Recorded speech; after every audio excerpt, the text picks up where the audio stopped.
un arbre dans le dos, des rêves au bout des doigts. Histoire vécue numéro 4. 1. Je me souviens. Je suis né avec une maladie bizarre qui se nomme SPA. Non pas pour Société protectrice des animaux, mais pour spondyliarthrite ankylosante. Spondylise, ce sont les vertèbres. Arthrite, c'est le rhumatisme. Ankylosante, cela signifie que progressivement cela bloque tout. En fait, mon dos se transforme en petit arbre bien rigide.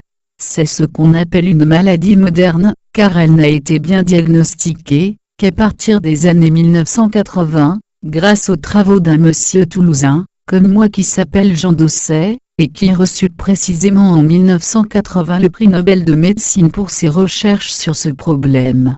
Mais avant de vous en dire plus, sur cette charmante maladie qui m'accompagne depuis ma jeunesse, je vais vous parler de mon enfance. 2. Je suis né à Toulouse et j'étais un enfant, comment dire, solitaire introverti. Les professeurs mettaient souvent rêveur, ou dans la lune à côté de la phrase résultat scolaire pour l'instant plutôt moyen, mais on sent qu'il y a du potentiel, il devrait se reprendre avant la fin de l'année. 3. Mais je ne me reprenais pas et passais parfois les classes suivantes de justesse. 4. Par contre, je lisais très jeune des livres, notamment des nouvelles d'Edgar Poe et de Jules Verne. Et grâce à cela je tenais le coup. 5. J'étais moi-même un peu bizarre, nul en sport, nul au foot, je n'arrivais pas à retenir par cœur les récitations ni les noms des fleuves russes, et encore moins les dates des grandes batailles boucheries, qui ont rythmé l'histoire de nos ancêtres. Durant les vacances, je restais des heures à observer les fourmis dans le jardin de la villa de mes grands-parents à la campagne. 6. Je les mettais ensuite dans des pots, et je croyais en faire l'élevage, mais vu que souvent il n'y avait pas de reines, elles dépérissaient et je les remettais là où je les avais trouvées. 7. Problème familial, un certain dégoût de près de loin pour tout, ce qui ressemblait à de la viande surtout saignante. Je dis ça car j'ai toujours eu l'impression que c'était manger du cadavre. 9. Donc nul au foot, un peu trop sensible dans le quotidien, en conflit alimentaire avec mes parents, pourvu de peu de mémoire pour les cours, j'étais ce qu'on pourrait nommer un enfant plutôt inadapté au système social courant. Le seul domaine où j'excellais dès l'âge de 5 ans était le dessin. Je dessinais partout toujours la même chose, un vaisseau spatial grâce auquel je voulais quitter la Terre avec quelques copains triés sur le volet. On arriverait sur une autre planète, et là-bas on recommencerait tout autrement. 10. À 8 ans, composition libre, je rédige une rédaction sur un sujet qui me passe par la tête, souvenir d'une puce. 11. Le point de vue d'une jeune puce, qui escalade un humain des pieds aux cheveux, comme s'il s'agissait d'une montagne, et qu'elle pratiquait l'alpinisme pour rejoindre la jungle des poils qui couronne son sommet. 12. Le professeur de l'époque s'est avéré encourageant, c'est avec vous que je prends le plus de plaisir à lire les copies, qu'est-ce que j'ai ri avec votre rédaction. C'était vraiment un pur régal de lecture. Je l'ai relu plusieurs fois, et les faites lire autour de moi. Par contre, sa faute d'orthographe m'oblige à vous mettre 0. Dommage ou RB, dommage, il suffirait que vous soyez un peu plus attentif à l'orthographe, et vous auriez eu une bien meilleure note. Cela dit, la première phrase est comment dire, à revoir, je suis né d'un père puceau et d'une mère pucelle. Vous comprendrez un jour pourquoi. 13. Deuxième rédaction en sujet libre, qui me valut les encouragements du même professeur, un safari vu du point de vue du lion. L'idée était de sortir de ma peau de petit garçon, d'offrir un point de vue extérieur original. Celui du chassé plutôt que celui du chasseur. Pareil, le professeur me dit qu'il avait bien ri, et qu'il avait adoré mais que, zut, une fois de plus les fautes, l'obligeaient à contre-cœur à me mettre à 0. 14. Déjà à 8 ans je maîtrisais le fond mais pas la forme. En fait déjà à 8 ans je crois, que je me passionnais pour le fond, et me désintéressais de la forme. Mauvais élève un jour, mauvais élève toujours. 15. À 13 ans, mort de mon grand-père, Isidore, à l'âge de 82 ans. 16. On pratiqua sur lui de l'acharnement thérapeutique. Il réclamait qu'on le laisse mourir tranquille, il avait les poumons remplis d'eau et des escarres dans le dos qui le faisaient beaucoup souffrir. Il fut sanglé pour l'empêcher d'enlever ses tuyaux de perfusion. mais de rage il y parvint quand même pour se donner la mort. 17. Je fus bouleversé par cette disparition, et les circonstances dans lesquelles elle s'était produite. Cela me posait des questions. Ainsi on ne peut même pas mourir sereinement quand on en a envie, on peut vous forcer à vivre malgré vous. 18. Du coup, énorme crise de mal au dos, énorme difficulté à sortir du lit. Je devais aller à l'école avec une canne. Comme un petit vieux. 19. Mes parents m'amenèrent chez le médecin pour tenter d'expliquer ce blocage. Celui-ci diagnostiqua que c'était psychologique. Je voulais faire mon intéressant. Ou que je ne voulais plus aller à l'école. 20. Il faudra attendre encore un an, avant qu'un spécialiste des rhumatismes ait l'idée de me faire un test qui se nommait chez la B27. Il s'avéra positif. Du coup on put déduire ce qui me provoquait ce blocage du dos. La spondylarthrite ankylosante. 21. Mauvaise nouvelle, cette maladie est génétique, donc il n'y a aucune cause sur laquelle on peut agir, et elle est irrémédiablement évolutive. Je dois donc terminer ma vie handicapée pour me transformer en statue. 22. Vers la fin on me proposera un choix, assis ou couché. C'est-à-dire rester définitivement bloqué en position assise ou en position couchée. Assise permet de mieux travailler. Couché permet de mieux dormir. Je découvrais aussi que ceux qui choisissaient, assis devaient dormir en position verticale dans des hamacs suspendus au plafond avec les deux jambes qui sortent sur les côtés. 23. On a testé sur moi le traitement des piqûres au sel d'or. 24. J'ai ingurgité toutes sortes de médicaments, pour finalement me cantonner aux anti-inflammatoires qui me soulageaient un peu, et me trouaient l'estomac. 25. Déjà mon truc pour tenir était d'écrire des nouvelles. 26. À 16 ans j'ai créé un journal de lycée à Toulouse, Euphorie.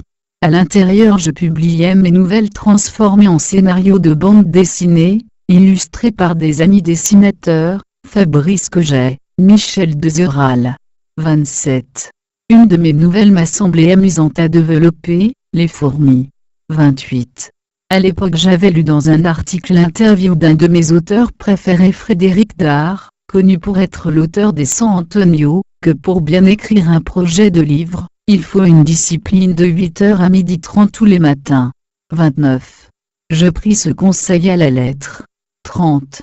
Par chance pour les études de droit, que j'entamais à partir de l'âge de 17 ans, les cours se déroulaient essentiellement l'après-midi.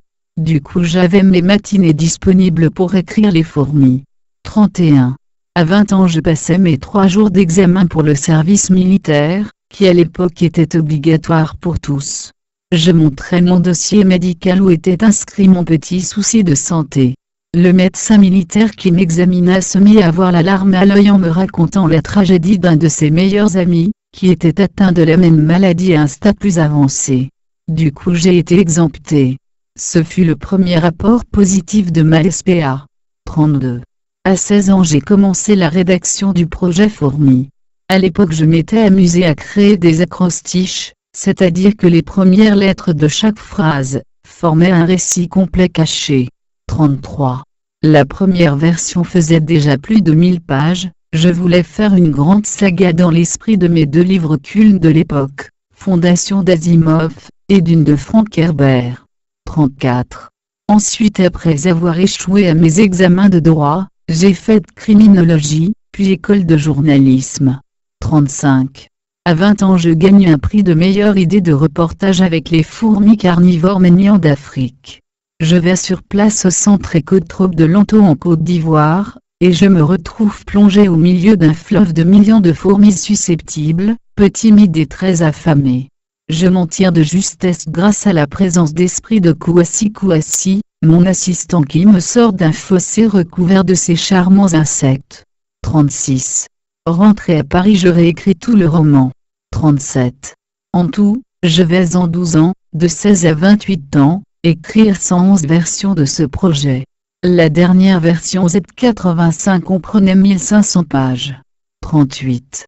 À partir de la 6e année d'écriture, donc à partir de 22 ans, j'ai commencé à chercher un éditeur, et j'ai envoyé la dernière version du manuscrit, modifiée tous les ans, à une dizaine d'éditeurs. dont Albin Michel mon éditeur actuel. Mais je tombais sur le comité de lecture conventionnel, qui ne comprenait même pas l'intérêt de publier un roman sur un sujet aussi décalé. 39, 6 ans de lettres de refus et puis, il y a eu un concours de circonstances étranges, que je vous raconterai dans une autre nouvelle, qui a fait que soudain cela s'est débloqué. 40. Enfin Albin Michel acceptait de me publier en me demandant juste de réduire de 1500 pages à 350. Il me fallut enlever les grandes scènes flamboyantes, que j'avais rédigées dans l'esprit du Salammbô de Flaubert, autre référence qui me semblait parfaite pour rédiger un récit sur les fourmis. 45. Donc de 1500 à 350 pages, je publiais la version clip du long métrage.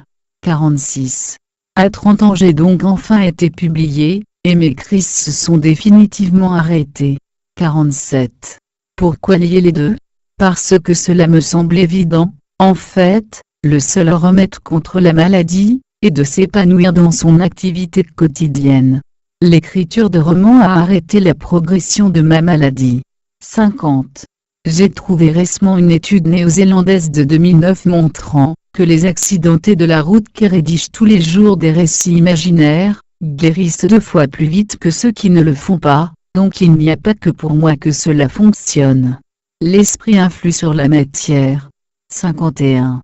Voilà, maintenant, j'ai plus de 50 ans. J'ai écrit plus de 20 romans. Le principe est toujours le même, sortir de ma peau d'humain pour m'imaginer non plus comme une puce, ou comme un lion, non plus comme une fourmi mais comme un thanatonaute, un ange, un dieu dans un premier temps, puis un arbre dans le témoin silencieux, une nouvelle de l'arbre des possibles, un chat dans Demain les chats ou un mort dans mon dernier ouvrage Depuis là-haut. 52. J'ai baptisé mon art philosophie-fiction, car ce n'est pas de la science-fiction proprement dite, c'est-à-dire que je n'utilise pas seulement une découverte scientifique, mais un questionnement purement philosophique pour avancer. Sommes-nous des dieux ? Peut-on contrôler ses rêves ? Que nous arrive-t-il après la mort ? Quelle est la motivation de nos actes dans l'ultime secret ? 53. Voilà, j'ai été sauvé d'une vie normale, où j'aurais très probablement été inadapté, et d'une maladie invalidant par l'écriture. On pourrait donc nommer mon traitement très personnel écritothérapie.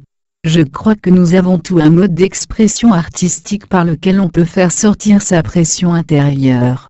Je vous souhaite à tous de le trouver non seulement pour réduire vos agacements ou vos souffrances, mais pour connaître des joies incomparables, que vous ne pourrez trouver nulle part ailleurs.